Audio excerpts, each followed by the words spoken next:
Hello, everyone. Let's begin the next lesson, which is creating reusable code with methods. So, we'll begin with simple methods, and then for this lesson, we'll just see how methods work.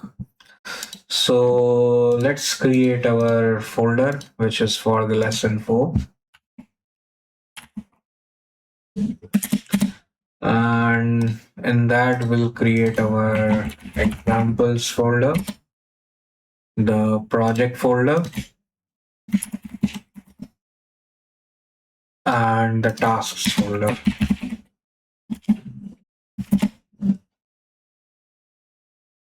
And let's create our scene.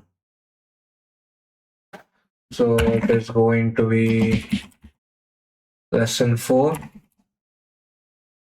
example. And we'll create our scripts first. So the first one is going to be a simple greeting script where we are going to call the hello world function. Not a scene. I'll need to delete it. Let's create a script. I'll call it simple greeting. And next we are going to have a player health script. It is going to be similar to the scripts which we have created before, but here we are going to use a function in the start to update the health.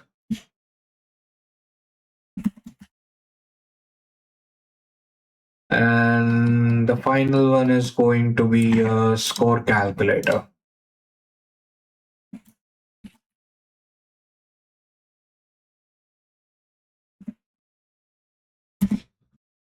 So these are going to be the 3 scripts, and there's nothing complicated here. So I'll also attach those scripts here.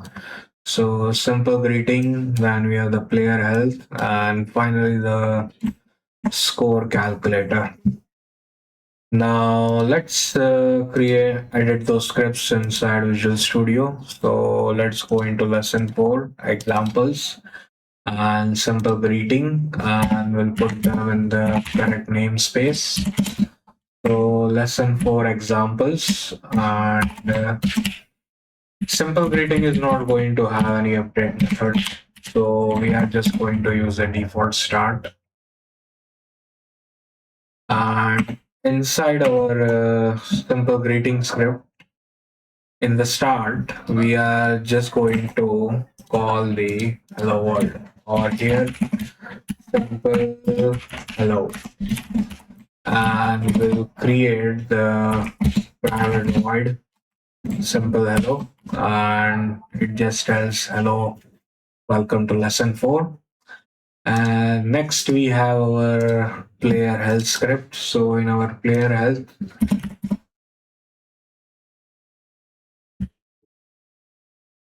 we are going to calculate the player's health, and whenever we press space, then the player's health is going to be updated. So int current health is equals to 100. There is no need for any start method. But inside our update method, whenever I press space, so if key put down space, then we are going to take the damage, and take damage, the player's health is going to decrease, and if our current health is less than or equal to 0, then player is going to die. So I'll just create a die function here, and private void die, and we are just going to debug log the player has died here, and maybe we can also destroy the game object, or you want to spawn particles, play the sound, anything, you can put it there. So that was for the player health. Next we have our score calculator script. So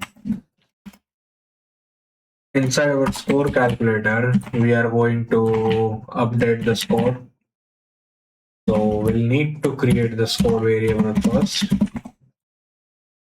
So and maybe you need it here. Mhm. So we are not going to use any update method. It is just testing with the variables. So first we are going to calculate the total score. So 1500, and I'll just call it 150, and both scores need to be added. And let's remove the true. And after the total score is calculated, debug.log, and if our player is alive,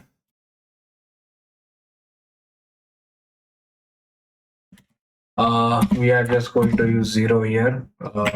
We could use the total score, but hmm. So add score is just going to add both of the scores, and the player alive is just going to check if the health is greater than zero. Yeah, and that should be it for the methods. So is player alive returns a boolean, and this add score returns an integer where we are returning the addition of the score 1 and score 2, or maybe you can call the bonus and the score. Or also you can have a multiplier here, so int multiplier, where you can multiply the score 2 by the multiplier or score 1 by the multiplier. So that's it for the scripts. Now let's go inside Unity and let's see if all the scripts are working correctly or not. So let's hit play, and we'll see a simple greeting and the score calculator. So the total score is 150 and we passed 0, so the player was dead. And this is for our simple greeting, which says hello, welcome to lesson 4. And whenever I press space, the player takes damage, and when the damage is 0, the player dies and the game object is destroyed. So no input is getting detected here. So that was it for the examples for this lesson. Let's go to the next part.